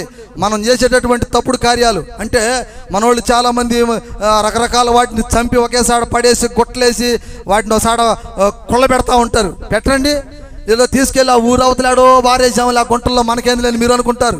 అవును కదండి? మా ఇంట్లో లేదులే ఆడాడేసి వచ్చా అనుకుంటావు కదా నువ్వు. కాదు, అక్కడేసింది కూడా దురాత్మే. ఇదేం చేస్తుంది తెలుసా? నువ్వు వేసిన చెడ్డ పదార్థాలు అవన్నీ ఆడ కుళ్ళుతూ ఉంటాయి ఆ మూల మీద. కుళ్ళి కుళ్ళి కుళ్ళి రేపొద్దున గట్టిగా వర్షం పడగానే అందులో ఉన్నటువంటి ఏ సూక్ష్మజీవులు అవి గాలిలో ప్రయాణించే శక్తి ఉంటుంది అటుకాడ. హల్లెలూయా. సూక్ష్మజీవికి ఎట్లా ఉంటుంది? గాలిలో ప్రయాణం చేసింది అది. ఈ వర్షం పడుతున్నప్పుడు ఏమైందంటే ఈ వర్షము నీటిలో ఆవిరి వచ్చిందండి, నీటి ఆవిరని వచ్చింది. మీకు తెలుసో లేదో, నీళ్లు పడేటప్పుడు మీరు గమనించండి, అట్ల పిండి మీద మీరు నీళ్లు పోతే ఎట్టడిది ఇట్లా పొగలిది కదా పైకి, నీళ్లు పోయగానే పొగలిది కదా. ఈ పొగలో నుంచి ఈ రేణువులు లెగుతాయి. హల్లెలూయా. అర్థం చేసుకోండి. ఎప్పుడైతే నువ్వు ఊరు బయట వేసిన ఆ దురాత్మ సమూహం అక్కడ మురుగుతుందో ఈ వర్షం పడగల అందులో నుంచి ఆ దురాత్మ లెగుస్తుంది. అంటే ఆ క్రిములు లెగుతాయి, లెగిసి వాతావరణంలో ఏకమవుతాయి. ఏకమైనప్పుడు గాలిలోకి వచ్చేస్తాయి, గాల్లోకి వస్తాయి. గాల్లోకి వచ్చినప్పుడు మరి పరిశుద్ధుడైనా పేరవాల్సిందే కదండి. పేలకుండా ఆగుతావా నువ్వు? చెప్పు. నా గాలి వద్దని మూసుకుంటావా? మూసుకోలేవుగా. సో ఆ యొక్క దురాత్మ వచ్చి మన శరీరంలోకి వెళ్ళి మనల్ని పడేస్తుంది. అంటే వాడు గుర్తుపెట్టుకోండి, దురాత్మ మనల్ని ఎలా పడేస్తుంది అంటేనండి, తీవ్రంగా చంపే స్థితిలోకి ఏం తీసుకెళ్ళదు. జస్ట్ అట్ట 3 దినాలు 4 దినాలు జ్వరమనో లేదా జలుబనో దగ్గనో ఏడిపించింది అంతే. అంతకు మించేది ఏం చేయలేదు. అయితే ఒక్కటి అది చేసేది జలమే కదా, చంపే కదా అని మనం అశ్రద్ధ చేయకూడదు. అశ్రద్ధ అంటే ఏంది? నిన్ను పడేసినప్పుడు నువ్వు ఇంకా దేవుడికి గట్టిగా అనుకోవాలి. అర్థమైందా? నీకు అర్థం చేసుకోవాలి. సైతాన్ వేసిందిరా బాబు, నాకు నన్ను ఏదో చేయడానికి పెట్టింది తండ్రిదని నువ్వు గట్టిగా దేవుడితో గట్టిగా పెనేసుకోవాలి. అంటే ఎట్ట పెనేసుకోవటం? ఎడంటాడని యేసుక్రీస్తు వారు ఆటేసుకుంటా పోయి నువ్వు. హల్లెలూయా. ఆటేసుకోవటం అంటే అట్ట కాదు, ప్రార్థనలో మోకాళ్ళు వేసి కన్నీటితో అడగాలి, ప్రభువా ప్రభువా సైతాన్ వచ్చింది, నువ్వే కన్నీటితో ఏడవాలి ఆయన దగ్గర. ఏడుస్తూ ఇంకో పని చేయాలి. అదేంటంటే గుర్తుపెట్టుకోండి, ఏడుస్తూ ఇంకో పని కూడా చేయాలి. నువ్వు ఏం చేయాలంటే ఏదైతే మనం తీసుకోకూడదో ఆ 3 దినాలు కావచ్చు, ఆ వారం రోజులు కావచ్చు, అలాంటి ఆహార పదార్థాలు కూడా మనం ముట్టకూడదు. వాడు దాని మీద ప్రయోగం చేస్తాడు. నువ్వు ప్రార్థన చేసినంత చేపడు దూరంగా కూర్చుంటాడు, పోయి మెలకుండా వామ్మ వీడు ఏసైని పెట్టాడు మళ్ళీ లైన్లో. కానీ నువ్వు ప్రార్థన బయటికి రాగానే మీ అమ్మాయి ఏం చేస్తాం అనుకున్నా, చేప కూర పెట్టి బాగా మసాలా వాసన పెట్టింది. నీకేమనిపించింది? అబ్బా అమ్మాయి ఇంకో పెళ్ళి వేసుకుంటా కానీ కొద్ది కూర ఏం చేసింది? తీసుకెళ్ళి అసలు కూర వేయించింది. సైతానే ఏం గబగబా వేసుకుంటుంది, గిరగిరా తిప్పుద్ది, వేసింది కడుపులో. చూడండి ప్రియమైన దేవుని బిడ్డలారా, మనం ఆటంకం లేకుండానే దురాత్మ చీకటిని తీసుకొచ్చి మన శరీరంలో ప్రవేశింపజేసి మనకి జబ్బు వచ్చేటట్టు చేసింది. ఈ సైతాన్ ఏం చేశాడు మళ్ళీ చూడు, మనం ప్రార్థనలో ఉండేసరికి ఈ సైతానే మళ్ళీ పక్క మన కూతురు దగ్గరకో మన కొడుకు కాడకో పోయి వాడి దగ్గర నుంచి సైలెంట్గా ఆ మోసం దగ్గర వచ్చి మళ్ళీ మన కడుపులో వేసింది. ఏమంటే మన ప్రమేయం లేకుండా దురాత్మ వచ్చి మన శరీరంలోకి ప్రవేశించి మనకి జబ్బు కలిగించినప్పుడు మన ఇష్టం లేకుండా సైతాన్ చేసేటటువంటి కుట్రకు మనం బలేవమ్మా. తినకూడదన్న ఆహార పదార్థాలు తింటే ఏమైంది ఆలోచించండి మీరు. నేను ఎందుకు చెబుతున్నానంటే క్లారిటీ రావాలి మీకు. ఇక్కడ సబ్జెక్ట్ క్లారిటీ లేకపోతే మీకు అర్థం కాదు. కొంచెం అయిపోవచ్చింది, డెత్లోకి వెళ్ళా. కొంచెం దేవుడిని ప్రార్థన చేస్తున్నంతసేపు దురాత్మ పక్కన ఉంటుంది. తర్వాత నువ్వు పక్కకు రాగానే నువ్వేం చేస్తావంటే అమ్మాయి చేసి రుచి కూరకు భయపడదు, ఆ పానీ ఒక పెళ్ళి వేసుకుంటే పైతిగా అనేటట్టు గీకి అయ్యమ్మ అంటావు, అయిపోయింది. ఏమంటే ఈ జ్వరం కత్త టైఫాయిడ్గా మారింది. టైఫాయిడ్ చేప లోపల మళ్ళీ ఇంకొక రకం వండిందని కంగారు, మళ్ళీ అది తింటాం. ఇక జ్వరం టైఫాయిడ్ నుంచి పసికెరల గమ్మాడు మళ్ళీ మారిద్ది అంటాడు. వాడేంది నిన్ను తీసుకెళ్ళాలి కదా సైతాను, నిన్ను తీసుకెళ్ళాలి. నువ్వు పరిశుద్ధుడివి అయినా నిన్ను తీసుకెళ్ళాలి నేను. మరి ఎట్ట తీసుకెళ్ళాలి? నీకున్న కోరికను చంపలేకపోతున్నావు. అందుకే అంటాడు, గుర్తుపెట్టుకోండి ప్రియమైన కూడా, దేవుని బిడ్డలు ఉపవాస ప్రార్థనలు చెయ్యాలి అనేది. అల్లు చప్పట్టుకుంటా, గట్టికోండి చప్పట్లో. ఉపవాస ప్రార్థనలు చెయ్యాలి అని దేవుడు ఎందుకు మొక్కుతున్నాడు తెలుసా? సైతాన్ గాడు ఎట్లాంటి కుట్రలు ఏమైనా చేసి నీకు ఆశ పెడతాడేమో, అది ఇది చంపు కడుపు. 3 దినాలు కడుపు చంపి నా కోసం ఆకలితో ఉండి మంచినీళ్ళు దాకా బతకరా, లేపుతా నేను పైకి అంటాడు దేవుడు. హల్లెలూయా. అర్థమవుతుందని చెప్పిన మాట. వాడి టైం 3 రోజులే, 3 days. 3 రోజుల తర్వాత సైతానికి నీకు ఆడుంటాడు. పరిశుద్ధాత్మ దగ్గర ఉన్నోడి దగ్గర ఎన్ని రోజులు ఉంటాడు? 3 రోజులే పడేసేదాన్ని. 4వ రోజు యేసయ్య వస్తాడు, అక్కడికి పీకొక్కడు కొడతాడు. అంటే 3 రోజుల నుంచి చూస్తున్నా, నా బిడ్డ అల్లాడుతున్నాడు నీ గురించి, నువ్వు ఇక లేకపోతే నీ తాడ తీస్తాను రా అంటాడు అండి. హల్లెలూయా. అంటే మనలో నిరీక్షణ చూస్తాడు తండ్రి. ఎందుకంటే సైతానికి దేవుడికి మధ్య కండిషన్ ఉంది. నేను చేసేటప్పుడు ప్రయోగాలు నువ్వు రాకూడదు. హల్లెలూయా. నేను దురాత్మ పట్టి వాడిని లాక్కెళ్ళాలని ప్రయత్నం చేసేటప్పుడు నువ్వు ఎంటర్ కాకూడదు. నా ప్రయత్నం నేను చేయనియాలను. చేసిన తర్వాత నేను ఇసుకుపోయి, అంటే నా టైం 3 రోజులు, 3 రోజుల లోపల నేను వాడిని తీసుకెళ్ళలేకపోతే నువ్వు ఎంటర్ అవ్వు అని ఒప్పందం ఉంది అక్కడ. హల్లెలూయా. నీ ఒప్పందం నీకు తెలుసా ఏందనంటే కరెక్ట్. అది 3వ రోజు నువ్వు లేపుతానని దేవుడు చెప్పాడు లేదా? చనిపోయిన వాళ్ళను 3వ రోజు లేపుతానని చెప్పాడా దేవుడు? చనిపోయిన 3వ రోజు చేసే లేచాడా లేదా? యేసుక్రీస్తుని చంపేటటువంటి శక్తి సైతానికే ఉంది, కానీ దేవుడు ఆజ్ఞ ద్వారా సైతానే యేసును చంపాడు. 3వ రోజు లెగుస్తానన్నాడు. 3 రోజులే సైతాను యేసుక్రీస్తుని బంధించాడు సమాధిలో. 4వ రోజు పరిశుద్ధాత్మ ఆయన మీదకి ఎంచేసింది అమ్మండి. హల్లెలూయా. రోజు మీకు చెప్తుంది అదే. అర్థం చేసుకోండి. దేవుని బిడ్డలమైన మనము పరిశుద్ధతలో ఉన్న మన మీద కూడా సైతాన్ ఎంటర్ అవుతాడు. ఎందుకంటే అది దేవుడు ఆజ్ఞను జారీ చేస్తాడు. ఎందుకంటే నిన్ను పరీక్షిస్తాడు ఆయన. నా బిడ్డ వంకడరా, నా బిడ్డ దనుకోడు, చో ఏం చేసుకుంటావు చేసుకోపోండి అంటాడు. అన్నప్పుడు నువ్వేం చేయాలా? నిలబడాలి. నిలబడకుండా 3 రోజులకే గజగజ వణికేస్తే ఈ లోపల ఒక పక్కింటి వాళ్ళు వచ్చి ఏందా మొబద్దాగలు ప్రార్థన చేసి ఏం చేపడతాడు నీ దేవుడు పా అని ఇంకొకరు సలహా చెప్తారు. హల్లెలూయా. భయపడకో, నీ పక్కనే ఉన్నాడు ఆయన. ఈ సలహాలన్నీ చెప్పేది ఆ బ్యాచ్. అర్థమైందా? కాబట్టి ఇంకొక మాట ఏం లేదు, ఇంకొక వాక్యం చూపించి ముగిచ్చేస్తా. హల్లెలూయా. అమ్మ నిర్గమాకాండం దీనన్న చివరి అటు చూపించి వదిలేస్తా. వాక్యం ముగింపు అయిపోతుంది. నిర్గమాకాండం తీసావా? నిర్గమా అని ఉంటుంది, పైన ఉంటుంది చూడు, పైనే ఫస్ట్ 2వది నిర్గమాకాండం 20వ అధ్యాయం 3వ వాక్యం నుంచి 3-4 వచనాలు చదువు. అయిపోద్ది. 3, 4, 5, 6 దాకా చదువు. హల్లెలూయా. నేను తప్ప వేరొక దేవుని నీకు ఉండకూడదు. పైన ఆకాశం అందే గాని కింది భూమి అందే గాని భూమి కింద నీళ్ల అందే గాని యుండు దేని రూపము నాయనున్న విగ్రహమునను నీవు చేసిన కొన్నాడు వాటిని సాగిపలకుండా వాటిని పూజింపకూడదు.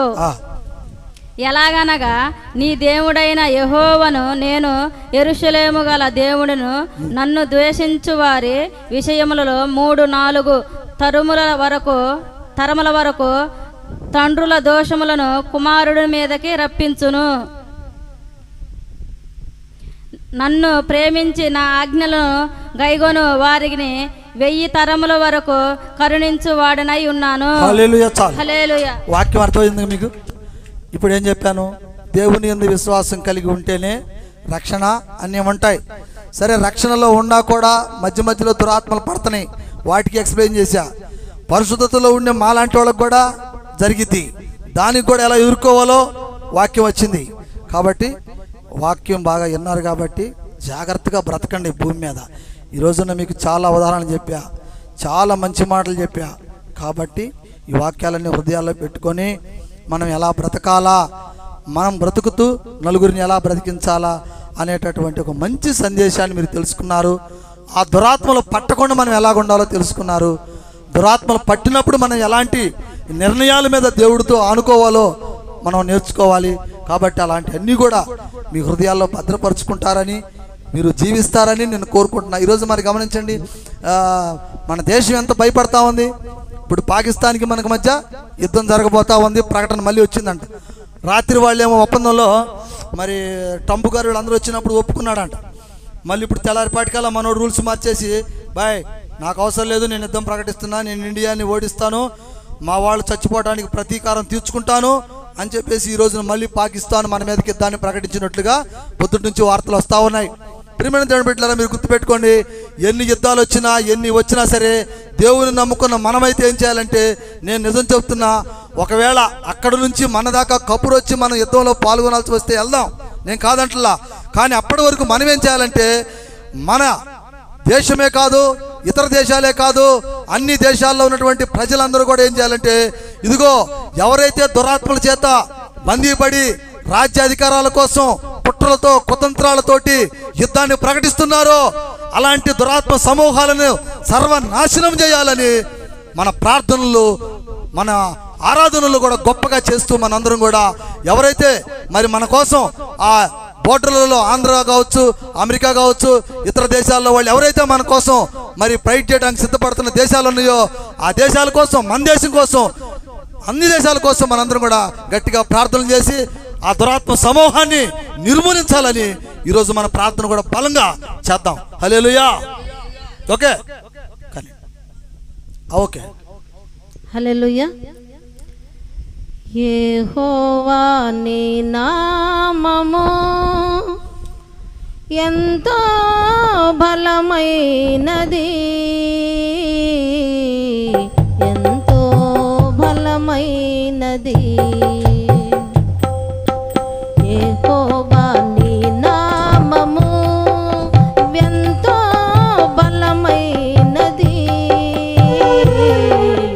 ఎంతో బలమైనది. పౌలు శీలలు బంధించి చెరసాలలో యేసిరి. పౌలు శీలలు బంధించి చెరసాలలో వేసిరి. పాటలతో ప్రార్థించగా సంకెళ్ళు విడిపోయనే. పాటలతో ప్రార్థించగా సంకెళ్ళు విడిపోయనే. యెహోవా నీ నామము ఎంతో బలమైనది,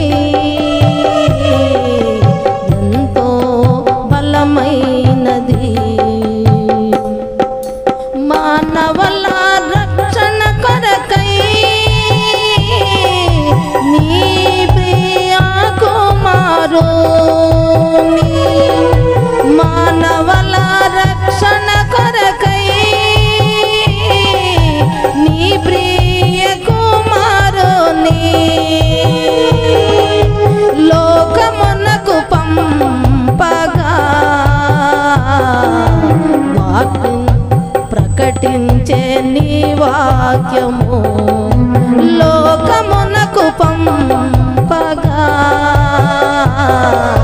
ప్రకటించే నీ వాక్యము. యెహోవా నీ నామము ఎంతో బలమైనది, ఎంతో బలమైనది, ఎంతో బలమైనది. Praise Lord. హల్లెలూయా. మంచిది. పాట వాక్యం సరిపోయింది. చిన్న ప్రార్థన చేస్తాను, కొంచెం సమయమే ముగించుకుందాం. మోకాళ్ళు వేయగలిగిన వాడు మోకాళ్ళు వేయండమ్మా. స్తోత్రం స్తోత్రం స్తోత్రం స్తోత్రం స్తోత్రం స్తోత్రం. పరిశుద్ధుడైన మా తండ్రి, ప్రేమస్వరూపుడైన యేసయ్య, నీ పాదముల కొందనాలు తండ్రి. ఘనమైన నీ నామానికే స్తోత్రాలు, నీ నామానికే మహిమ కలుగునుగాక నాయనా. ఇదిగో నాయన, ఈరోజు ఆదివారము పరిశుద్ధ దినము ప్రభువా. ఎప్పటి వరకు నాయన నీ బిడ్డలు నిన్ను ఎంతో ప్రేమతోటి ప్రార్థించారు. అలాగే నాయన నీ వాక్యాన్ని నా తండ్రి ఎంతో ఓపికతో విన్నారు ప్రభువా. అయ్యా, దురాత్మ శక్తులు మానవుల మీదకి వచ్చినప్పుడు ఆ శక్తులను ఎలా విడిపించుకోవాలో, ఆ శక్తులను మేము ఎలా జయించాలో, ఆ ఈవిల్ స్పిరిట్స్ని మేము ఎలా జయించాలో, ఆ దురాత్మ సమూహాన్ని మేము ఎలా జయించాలో అయ్యా ఈ వాక్యం ద్వారా నాతో చూటిగా మాట్లాడినందుకై నీకు స్తోత్రాలు తండ్రి. అలాగనే ప్రభువా, మరి అనేక మంది బిడ్డలు నాయన నీ యందు ప్రేమ కలిగి ఉన్నారు. కానీ ఆ వచ్చేటటువంటి ప్రేమ కలిగిన వారిని కూడా ప్రభువా ఈ దురాత్మ సమూహం ఆపేస్తుంది. దురాత్మ శక్తులు నా తండ్రి ఆపుతున్నాయి. వారు విశ్వసించి నీ యందు రావాలని ప్రయత్నిస్తున్నప్పటికీ కూడా నా తండ్రి వారు రక్షించబడతారని, వారి కుటుంబాలు రక్షించబడతాయని, వారు రక్షణలోకి వస్తే వాళ్ళు దేవుని రాజ్యాన్ని స్వతంత్రించుకుంటారని ఆ యొక్క ఈవిల్ స్పిరిట్స్ అన్ని కూడా నా తండ్రి వారి కుటుంబాల మీద పడి ఎంతో బలహీనపరుస్తున్నాయి ప్రభువా. వాళ్ళని ఎంతో భయపెడుతున్నాయి ప్రభువా. నీ సన్నిధికి రాకుండా ఆపేస్తున్నాయి ప్రభువా. ఈనాడు నాయన నీ ప్రార్థన విన్నటువంటి ప్రతి బిడ్డను నా తండ్రి మీరు దర్శించి ఉన్నారు. ఏ ఆత్మ అయితే ఈ వాక్యాన్ని వింటుందో, ఏ బిడ్డలైతే ఈ వాక్య సందేశాన్ని వింటున్నారో ప్రతి ఒక్కరు కూడా నా తండ్రి ధైర్యము కలిగి ధైర్యము తెచ్చుకొని దురాత్మ శక్తులను విడిచిపెట్టి అలవాట్లను విడిచిపెట్టి చెడ్డ అలవాట్లను విడిచిపెట్టి దేవుని యందు విశ్వాసము కలిగి యేసు రక్తము చేత కడగబడి యేసు నామములో ముంచబడి యేసు నామములో పరిశుద్ధులై యేసు నామములో వాళ్ళు దేవుని రాజ్యాన్ని స్వతంత్రించుకోవాలని నా తండ్రి ఈ ప్రార్థన చేస్తా ఉన్నాను. అలాగనే ప్రభువా నాయన కూడి వచ్చినటువంటి ప్రతి బిడ్డను మీరు దర్శించండి. వారు ఏ ఏ పరిస్థితులలో నాయన నీ మధ్యలో ఉన్నారో నాకు తెలియదు, వారి కుటుంబ పరిస్థితి ఎలాగుందో నాకు తెలియదు తండ్రి, నీకు తెలుసు నాయన.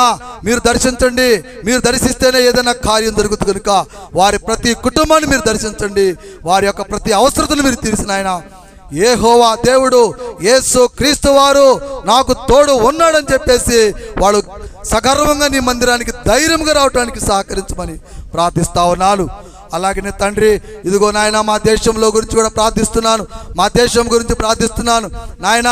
మొన్న జరిగినటువంటి నాయన మరి హిందువులను నాయన చంపటం అనేది ఒక బాధాకరమైన విషయం నాయన.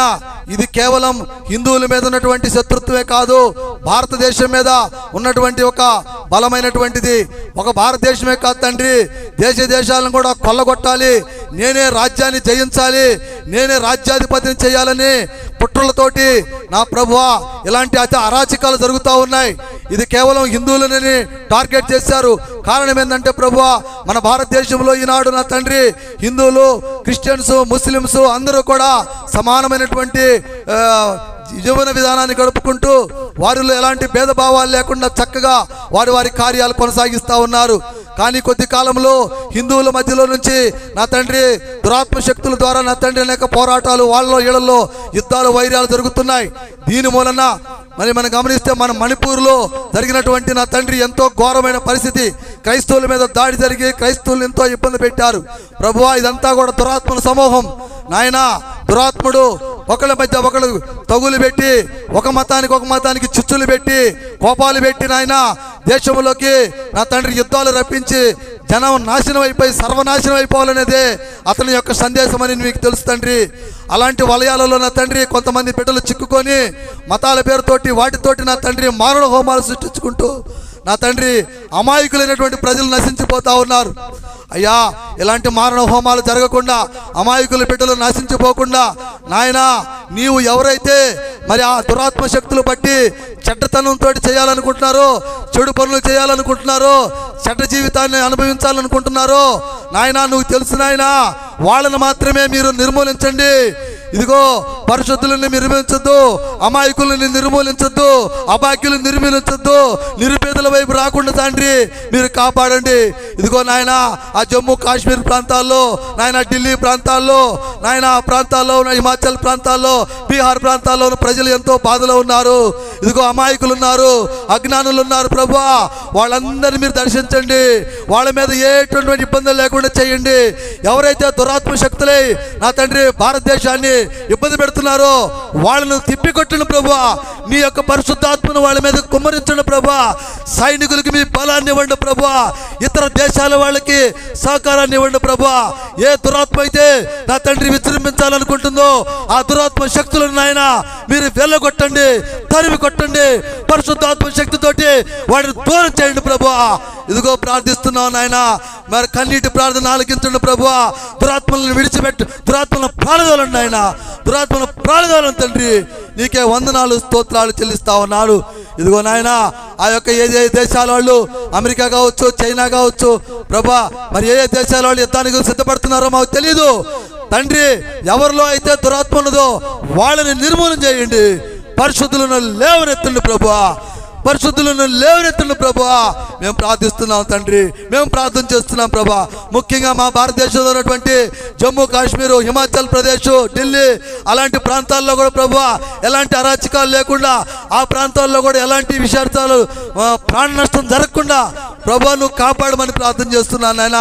ప్రాణ నష్టం జరగని కాకు ప్రభువా, అమాయకులను చంపకాకండి నాయన, అభాగ్యులను చంపకాకండి ప్రభువా. అమాయకులను కాపాడుటకు నేను వచ్చానన్నావు యేసయ్య, అభాగ్యులను కాపాడుతాగానే ఉన్నాను ప్రభువా. అయ్యా ఆ బిడ్డలకు నేను కాపాడు నాయన, ఆ దేశ ప్రజలను కాపాడు ప్రభువా, ఆ రాష్ట్ర ప్రజలను కాపాడు ప్రభువా. సమస్తాన్ని నీ చేతులకు అప్పచెబుతున్నాం ప్రభువా. నీవే దీవించి రక్షించమని దేవుని కుమారుడవు, ఈ లోకానికి రక్షకుడు అయిన యేసుక్రీస్తు పరిశుద్ధ నామములో ప్రార్థించి బతుకులాడుతున్నాను నా తండ్రి. పరలోక ప్రార్థన చేయండి అమ్మా. పరిశుద్ధపడును గాక, నీ రాజ్యం మాకు వచ్చును గాక, పరలోకం అందు నెరవేర్చబడును గాక, అది నువ్వు ఆహారం తెచ్చి ఇట్లా అపరాధం చేసినటువంటి వారి మీద రాధలు మీరు క్షమించండి, నుండి కీడు నుండి తప్పించండి. చేతనగా రాజ్యము, బలము, శక్తి మాకు తరం నీవై ఉన్నావు మా తండ్రి. ఆమేన్.